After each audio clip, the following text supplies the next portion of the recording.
அனைவருக்கும் வணக்கம். சற்று முன்பு தமிழக அரசு இன்று வெளியிட்டுள்ள 19 முக்கியமான அறிவிப்புகள் என்னென்ன என்பதை பற்றி தான் நம்ம இந்த வீடியோவில் டீட்டெயிலாக பார்க்க போகிறோம். ஸோ முடிந்தளவுக்கு இந்த வீடியோவை ஸ்கிப் பண்ணாமல் முழுமையாக பாருங்கள். இந்த வீடியோக்குள்ளே போகிறதுக்கு முன்னாடி இந்த வீடியோக்கு ஒரு லைக் பட்டனை ப்ரெஸ் பண்ணிடுங்க. நீங்கள் இதுவரைக்கும் என்னோட சேனலை சப்ஸ்கிரைப் பண்ணாமல் இருந்தீங்கன்னா மறக்காமல் சப்ஸ்கிரைப் பண்ணிக்கோங்க. கூடவே அந்த பெல் சிம்லையும் மறக்காமல் கிளிக் பண்ணிக்கோங்க. சரி, வாங்க இப்போ நாம் வீடியோக்குள்ளே போகலாம். முதல் அறிவிப்பு: பள்ளி மாணவர்களுக்கு டிசம்பர் மாதம் அரையாண்டு தேர்வுகள் நடைபெறுவது வழக்கம். அதன்படி நடப்பாண்டுக்கான அரையாண்டு தேர்வுக்கான அட்டவணையை பள்ளிக் கல்வித்துறை வெளியிட்டுள்ளது. அதன்படி 6 முதல் 9ஆம் வகுப்பு வரையிலான மாணவர்களுக்கு டிசம்பர் 15ஆம் தேதி தொடங்கி 23ஆம் தேதி வரையும், +2 மற்றும் 10ஆம் வகுப்பிற்கு டிசம்பர் 10ஆம் தேதி தேர்வுகள் தொடங்கி 23ஆம் தேதி வரையும் நடைபெறுகிறது. 24ஆம் தேதி முதல் அரையாண்டு விடுமுறை தொடங்குகிறது. இரண்டாவது அறிவிப்பு: கோவை மாவட்டம் கொடிஷியாவில் வருகிற 19ஆம் தேதி விவசாயிகள் மாநாடு நடைபெற உள்ளது. இந்த மாநாட்டில் பிரதமர் மோடி பங்கேற்க உள்ளார். இந்த நிலையில்தான் பிரதமரின் வருகையை முன்னிட்டு கோவை சர்வதேச விமான நிலையத்தில் பயணிகளுக்கு கட்டுப்பாடுகள் விதிக்கப்பட்டுள்ளது. அதன்படி 18ஆம் தேதி காலை 6 மணி முதல் 19ஆம் தேதி மாலை 6 மணி வரை டெர்மினல் முன்பகுதி மற்றும் ஒய் ஜங்ஷன் பகுதிகளில் வாகனங்களை நிறுத்துவதற்கு தடை விதிக்கப்பட்டுள்ளது. பாதுகாப்பு காரணத்திற்காக விமான நிலையத்தில் வாகனங்கள் நிறுத்துவதை தவிர்க்குமாறும் பொதுமக்களுக்கும் அறிவுறுத்தல் வழங்கப்பட்டுள்ளது. மூன்றாவது அறிவிப்பு: தமிழ்நாட்டில் இதுவரை 6,54,300 படிவங்கள் விநியோகம் செய்யப்பட்டுள்ளதாக தேர்தல் ஆணையம் தகவல் தெரிவித்துள்ளது. தமிழ்நாட்டில் நவம்பர் 4ஆம் தேதி முதல் இதுவரை 93.67% எஸ்ஐஆர் படிவங்கள் விநியோகம் செய்யப்பட்டுள்ளதாக அறிவித்துள்ளது. புதுச்சேரியில் இதுவரை 94.10%, அதாவது 9,61,297 எஸ்ஐஆர் படிவங்கள் விநியோகம் செய்யப்பட்டுள்ளன. நான்காவது அறிவிப்பு: தமிழ்நாட்டில் சம்பா நெற்பயிரை காப்பீடு செய்வதற்கான காலக்கெடு விவசாயிகளின் நலன் கருதி வரும் 30ஆம் தேதி வரை நீடிக்கப்படுவதாக வேளாண்மைத்துறை அமைச்சரான MRK பன்னீர்செல்வம் அறிவித்துள்ளார். ஐந்தாவது அறிவிப்பு: ஒன்றிய உயர்கல்வி நிறுவனங்கள் மற்றும் அகில இந்திய தொழில்நுட்ப கல்வி குழுமத்தின் கீழ் இயங்கும் கல்லூரிகளில் மேலாண்மை படிப்புகளில் சேர CMAT எனும் பொது நிர்வாக நுழைவுத் தேர்வில் கட்டாயம் தேர்ச்சி பெற வேண்டும். நடப்பாண்டுக்கான CMAT தேர்வு ஜனவரி மாதம் நடைபெற உள்ளது. விண்ணப்பிக்கும் கால அவகாசம் இன்றே நவம்பர் 17ஆம் தேதி நிறைவு பெறுகிறது. இதையடுத்து விருப்பமுள்ள பட்டதாரிகள் cmat.nta.nic.in எனும் வலைத்தளம் வழியாக துரிதமாக விண்ணப்பிக்க வேண்டும். தேர்வு கட்டணம் செலுத்த நாளை நவம்பர் 18ஆம் தேதி கடைசி நாளாகும். விண்ணப்பங்களில் நவம்பர் 20, 21ஆம் தேதிகளில் திருத்தங்களை மேற்கொள்ளலாம். ஆறாவது அறிவிப்பு: தமிழகத்தில் ஜாதிய கொலைகளை தடுப்பது குறித்து விரிவான அறிக்கையை 3 மாதத்தில் சமர்ப்பிக்குமாறு புதிதாக அமைக்கப்பட்டுள்ள 3 பேர் கொண்ட குழுவை தமிழக அரசு கேட்டுக்கொண்டுள்ளது. ஏழாவது அறிவிப்பு: சென்னை வானிலை ஆய்வு மையம் வெளியிட்டுள்ள அறிக்கையில், இலங்கை கடலோர பகுதிகளுக்கு அப்பால் உள்ள தென்மேற்கு வங்கக்கடல் பகுதிகளில் 15ஆம் தேதி நிலவி வந்த மேலடுக்கு சுழற்சி தற்போது காற்றழுத்த தாழ்வு பகுதியாக மாறியுள்ளது. 16ஆம் தேதி காலை 8:30 மணி அளவில் அதே பகுதிகளில் நிலவுகிறது. இது அடுத்த 24 மணி நேரத்தில் மேற்கு வடமேற்கு திசையில் மெதுவாக நகர்ந்து செல்லக்கூடும். இதன் காரணமாக இன்று 17ஆம் தேதி கடலோர தமிழகத்தில் அநேக இடங்களிலும், உள் தமிழகத்தில் ஓரிரு இடங்களிலும், புதுவை மற்றும் காரைக்கால் பகுதிகளிலும் இடிமின்னலுடன் கூடிய லேசான முதல் மிதமான மழை பெய்யக்கூடும். சென்னை, செங்கல்பட்டு, திருவள்ளூர், காஞ்சிபுரம், மயிலாடுதுறை, நாகப்பட்டினம், திருவாரூர் மாவட்டங்களில் ஓரிரு இடங்களிலும், காரைக்கால் பகுதிகளிலும் கனமுதல் மிக கனமழையும், கடலூர், விழுப்புரம், தஞ்சாவூர், புதுக்கோட்டை, ராமநாதபுரம், தூத்துக்குடி, திருநெல்வேலி, கன்னியாகுமரி மாவட்டங்களில் ஓரிரு இடங்களிலும், புதுவையிலும் கனமழை பெய்ய வாய்ப்புள்ளது. எட்டாவது அறிவிப்பு: தமிழ்நாட்டில் தள்ளுவண்டியில் வைத்து உணவுப் பொருட்களை விற்பனை செய்யும் அனைத்து வகையான கடைகளுக்கும் FSSAI உரிமம் பெறுவது கட்டாயம் என தமிழ்நாடு உணவு பாதுகாப்புத்துறை உத்தரவிட்டுள்ளது. சான்றிதழ் பெறாத கடைகள் மீது நடவடிக்கை எடுக்கப்படும் எனவும், ஆன்லைனில் இலவசமாக சான்றிதழை பெற்றுக்கொள்ளலாம் எனவும் தெரிவிக்கப்பட்டுள்ளது. ஒன்பதாவது அறிவிப்பு: சென்னையில் தூய்மை பணியாளர்களுக்கு 200 வார்டுகளிலும் ஓய்வறைகள் கட்டப்படும். உடை மாற்றும் அறை, கழிவறை உள்ளிட்ட வசதிகளுடன் 300 சதுர அடியில் ஓய்வறைகள் கட்டப்படும்.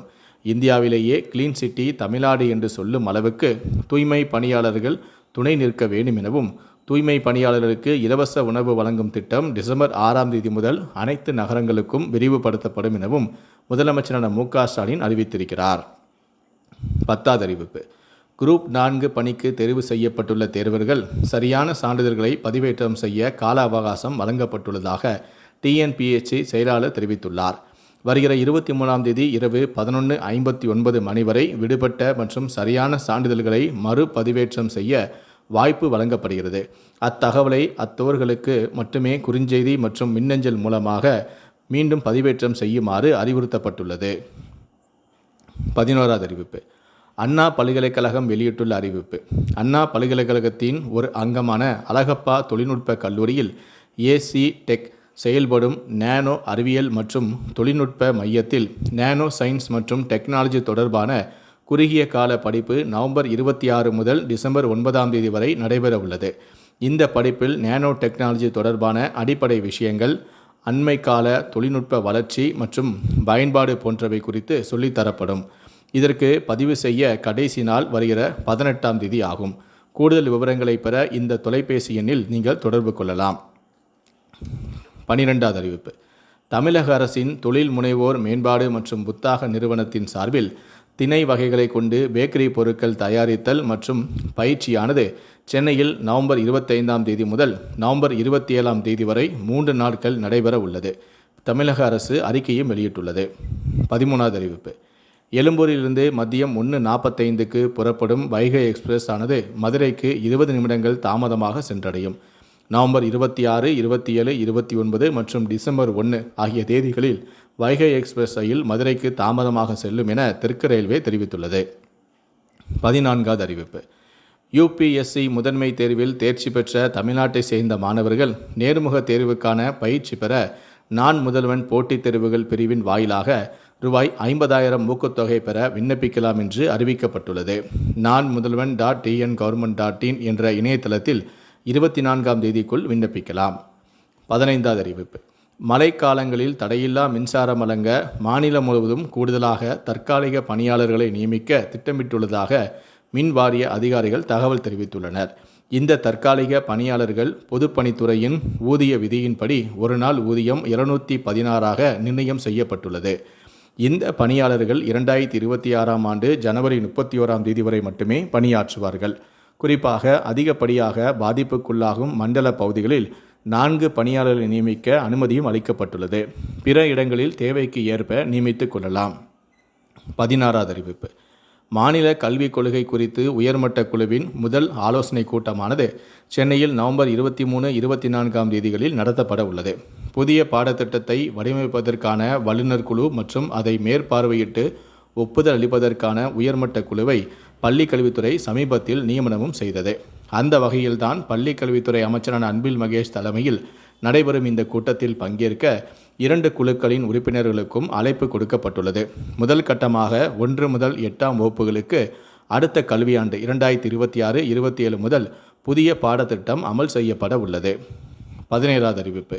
சென்னை எழும்பூர் ரயில் நிலையத்தில் சீரமைப்பு பணி காரணமாக உழவன், அனந்தபுரி, சேது, குருவாயூர் எக்ஸ்பிரஸ் ரயில்கள் தாம்பரத்திலிருந்து புறப்படும் என தெற்கு ரயில்வே அறிவித்துள்ளது. இந்த மாற்றங்கள் நவம்பர் 30ஆம் தேதி வரை நடைமுறையில் இருக்கும் எனவும் தெரிவிக்கப்பட்டுள்ளது. 18வது அறிவிப்பு.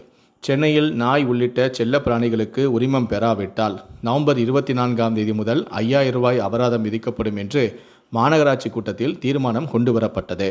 கழுத்துப்பட்டையின்றி செல்ல பிராணிகளை அழைத்துச் சென்றால் உரிமையாளருக்கு 500 ரூபாய் அபராதம் விதிக்கப்படும் என்றும், செல்ல பிராணிகள் பொதுவெளியில் கழிவு ஏற்படுத்தாத வகையில் உரிமையாளர்கள் அதனை பாதுகாக்க வேண்டும் எனவும் கூறுவது. கடைசியாக 19வது அறிவிப்பு. வீரதீர செயல்களுக்கான அண்ணா பதக்கம் பெற டிசம்பர் 15ஆம் தேதி வரை விண்ணப்பிக்கலாம் என தமிழக அரசு அறிவித்துள்ளது. விண்ணப்பதாரர் தமிழகத்தை சேர்ந்தவர்களாக இருக்க வேண்டியது அவசியம் எனவும், வயது வரம்பு கிடையாது எனவும், இதற்கான விண்ணப்பம் மற்றும் பரிந்துரைகள் award.tn-government.in என்ற இணையதளத்தில் மட்டுமே பெறப்படும் எனவும், தகுதியுடையோர் அரசால் நியமிக்கப்படும் தேர்வுக்குழுவால் தேர்வு செய்யப்படுவார்கள் எனவும் தெரிவிக்கப்பட்டுள்ளது. இந்த 19 அறிவிப்புகளை பற்றிய உங்களுடைய கருத்துக்களை கீழே இருக்கக்கூடிய கமெண்ட் செக்ஷனில் மறக்காமல் சொல்லுங்கள். முடிந்தளவுக்கு இந்த வீடியோவை மற்றவங்களுக்கும் ஷேர் பண்ணுங்கள். மேலும் இது போன்ற பல வீடியோக்களை நீங்கள் பார்க்கணும் அப்படின்னு நினச்சிங்கன்னா மறக்காமல் நீங்கள் சப்ஸ்கிரைப் பண்ணுங்கள். கூடவே அந்த பெல் சிம்பளையும் மறக்காமல் கிளிக் பண்ணுங்கள். நன்றி, வணக்கம்.